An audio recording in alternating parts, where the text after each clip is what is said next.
सुभागा समा आ कि साडे जलंधर जिले विच सूबा पार्टी के हुक्मां दे सूबाई आगू श्री सतवीर सिंह चंदी जी, सूबा वित्त सकत्तर श्री तेजवंत सिंह आलूवालिया जी, सूबा प्रेस सकत्तर ਵੱਖ-ਵੱਖ ਜ਼ਿਲ੍ਹਿਆਂ ਦੇ ਪ੍ਰਧਾਨ ਸਾਹਿਬਾਨ, ਤਰਨਤਾਰਨ ਸਾਹਿਬ ਤੋਂ श्री कुलविंदर सिंह चीमा जी, कपूरथला तो नरेंद्र चीमा जी, पठानकोट तो गुरदीप सफरी जी, हुशियारपुर तो दीपक त्रेवन जी अपने साथी ने इत्थे पहुंचे आ।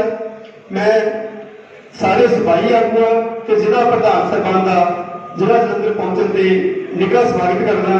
जी आया आपका साथियों, जिहड़े सारे साडे जिला प्रधान चानना पा चुके हैं कि अपना जिहड़ा संघर्ष आ असीं इहनूं संघर्ष का ना की दिता सीगा शुरू जदों 24 तरीक तो कदम छोड़ हड़ताल शुरू की, सबूत छुट्टी की हड़ताल शुरू की सी, तो असीं इस संघर्ष नूं नाम टाइटल जिहड़ा दे के चले सी, उहदा टाइटल सी 100 दिन संघर्ष दे चोणा। सो साडे कोल इह 100 दिन ही बचदे सी संघर्ष करन लई।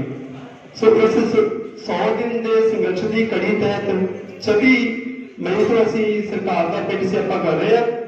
उसके दरम्यान जिहड़ियां सरकार के अधिकारियों नाल सूबा पार्टी दी मीटिंगां हुई, उहदे विच एक हफ्ते का समा मिलिया सीगा और एक हफ्ते का समा जिहड़ा साडा वो बुधवार पूरा होण जा रहा।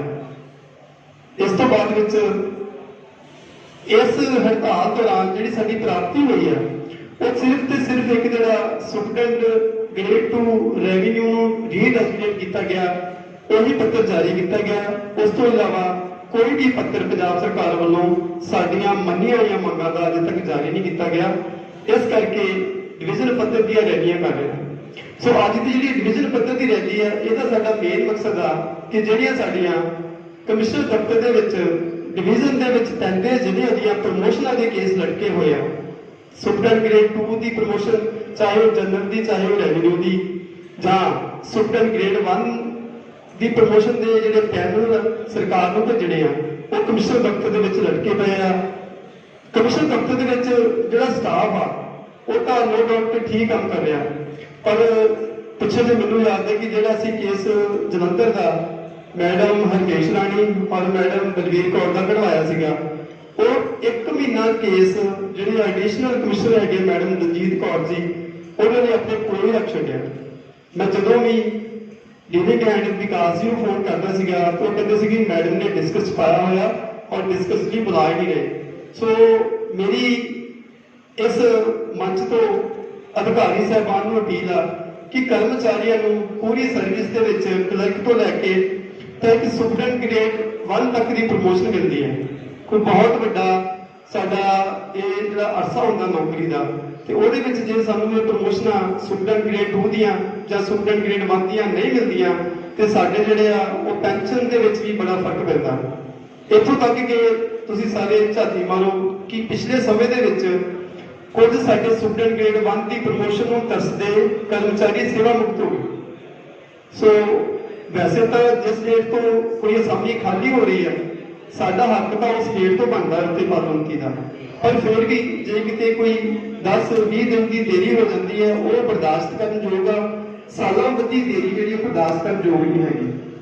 साडे जलंधर दे विच मेरे सूबाई आगू बैठे ने श्री तेजवंत आलूवालिया जी, सतवीर चंदी जी, बेनती करूँगा नोट करना जी कि साडा जिहड़ा पीए टू डिप्टी कमिश्नर की पोस्ट आ वो तकरीबन 10.5 साल तो खाली चली आ रही है। ਉਹਦੇ ਵਿੱਚ ਡੀਸੀ ਸਾਹਿਬ ਨੇ ਜਿਹੜਾ ਸੀਗਾ ਕਿਹਾ ਕਿ ਰੂਲਸ ਦੇ ਮੁਤਾਬਕ ਇਹਨਾਂ ਦਾ ਸ਼ਾਰਟ ਹੈਡ ਦਾ ਟੈਸਟ ਲੈਣਾ ਹੈ, ਪਰ ਜਿਵੇਂ ਤੁਹਾਡੇ ਕੋਲ ਪਤਾ ਚੱਲਿਆ ਕਿ ਕਪੂਰਥਲਾ ਜ਼ਿਲ੍ਹੇ ਦੇ ਵਿੱਚ ਜਾਂ ਇੱਕ ਦੋ ਹੋਰ ਜ਼ਿਲ੍ਹਿਆਂ ਦੇ ਵਿੱਚ ਬਿਨਾਂ ਟੈਸਟ ਤੋਂ ਪ੍ਰਮੋਸ਼ਨਾਂ ਕੀਤੀਆਂ ਗਈਆਂ। ਮੈਂ ਸੂਬਾਈ ਆਗੂ ਸਾਹਿਬਾਨ ਨੂੰ ਬੇਨਤੀ ਕਰੂੰਗਾ ਕਿ ਇਸ ਸੰਬੰਧੀ ਮਾਨਯੋਗ ਡਿਪਟੀ ਕਮਿਸ਼ਨਰ ਸਾਹਿਬ ਨੂੰ ਮਿਲਣ ਤੋਂ ਬਾਅਦ ਵਿੱਚ ਮੰਗ ਪੱਤਰ ਦੇਣ ਤੋਂ ਬਾਅਦ ਵਿੱਚ ਮਾਨਯੋਗ ਡੀਸੀ ਸਾਹਿਬ ਨੂੰ ਮਿਲਿਆ ਜਾਵੇ और ये जागरूक कराया जाए कि स्टैंडर्ड पार्टर का जो एक चैनल आ वो पीए की जो प्रमोशन होती है ही अगे चलता। सो जितों तक स्टैंडर्ड पार्टर का जो प्रमोशन चैनल ਵਧਾਉਣ की गल आ ਉਹਦੇ ਲਈ ਤਾਂ ਪੰਜਾਬ सरकार ਨੂੰ ਜਿਹੜਾ ਪਹਿਲਾਂ ਹੀ ਮੰਗ ਜਿਹੜੀ ਉਹ ਗਈ ਹੋਈ ਆ। ਸੋ ਮੈਂ ਜ਼ਿਆਦਾ ਸਮਾਂ ਨਾ ਲੈਂਦਾ ਹੋਇਆ ਸਾਰੇ ਸੂਬਾਈ ਆਗੂਆਂ ਤੇ ਜ਼ਿਲ੍ਹਾ ਪ੍ਰਧਾਨ ਸਾਹਿਬਾਨ ਦਾ ਇੱਥੇ ਪਹੁੰਚਣ ਤੇ ਧੰਨਵਾਦ ਕਰਦਾ ਹਾਂ। ਹੁਣ ਆਪਾਂ 2 ਨਾਅਰੇ ਲਾਵਾਂਗੇ, ਉਸ ਤੋਂ ਬਾਅਦ ਵਿੱਚ ਆਪਾਂ ਰੈਲੀ ਦੇ ਰੂਪ ਵਿੱਚ ਪੂਰੇ ਜਿਵੇਂ ਸੁਬਾਈ ਆਗੂ ਸਤਵੀਰ ਸਿੰਘ ਚੰਦੀ ਜੀ ਨੇ ਦੱਸਿਆ ਕਿ ਆਪਾਂ ਪੂਰੇ ਡਿਸਪਲਿਨ ਨਾਲ ਪੂਰੇ ਡੈਕੋਰਮ 'ਚ ਰਹਿ ਕੇ ਕਮਿਸ਼ਨਰ ਦਫ਼ਤਰ ਜਾਵਾਂਗੇ ਔਰ ਕਿਸੇ ਵੀ ਤਰ੍ਹਾਂ ਦੀ ਆਪਾਂ ਟ੍ਰੈਫਿਕ ਨੂੰ ਰੋਕਣ ਦਾ ਜਿਹੜਾ ਹੈਗਾ ਉਹ ਕੰਮ ਨਹੀਂ ਕਰਨਾ। 3 ਲਾਈਨਾਂ ਦੇ ਵਿੱਚ ਜਾਂ 2 ਲਾਈਨਾਂ ਦੇ ਵਿੱਚ ਆਪਾਂ ਬੜੇ ਅਨੁਸ਼ਾਸਨ ਨਾਲ ਜਾਵਾਂਗੇ ਤੇ ਕਮਿਸ਼ਨਰ ਸਾਹਿਬ ਨੂੰ ਉੱਥੇ ਮੰਗ ਪੱਤਰ ਦੇਣਗੇ ਸਬਾਈ ਆਗੂ। ਜਦ ਤੱਕ ਸਬਾਈ ਆਗੂ ਕਮਿਸ਼ਨਰ ਸਾਹਿਬ ਨੂੰ ਮੰਗ ਪੱਤਰ ਦੇਣਗੇ 2-4-10 ਮਿੰਟ ਲੱਗਦੇ ਆ, ਤਦ ਤੱਕ ਸਾਰੇ ਕਰਮਚਾਰੀ ਉੱਥੇ ਬਾਹਰ ਖੜੇ ਰਹਿਣਗੇ। ਦੋ ਨਾਅਰਿਆਂ ਦਾ ਜਵਾਬ ਸਾਰਿਆਂ ਨੇ ਦੇਣਾ, ਉਸ ਤੋਂ ਬਾਅਦ ਵਿੱਚ ਆਪਾਂ ਚੱਲਾਂਗੇ। ਪੰਜਾਬ ਸਰਕਾਰ ਹਾਏ ਹਾਏ, ਪੰਜਾਬ ਸਰਕਾਰ ਮੁਰਦਾਬਾਦ, ਮੁਲਾਜ਼ਮ ਏਕਤਾ ਜ਼ਿੰਦਾਬਾਦ, ਮੁਲਾਜ਼ਮ ਏਕਤਾ ਜ਼ਿੰਦਾਬਾਦ। ਚਲੋ ਸਾਥੀਓ, ਆਪਾਂ ਹੁਣ ਰੈਲੀ ਨੂੰ ਚੱਲਾਂਗੇ। ਪਹਿਲਾਂ ਅੱਗੇ ਗਏ ਸਬਾਈ ਆਗੂ ਲੱਗਣਗੇ।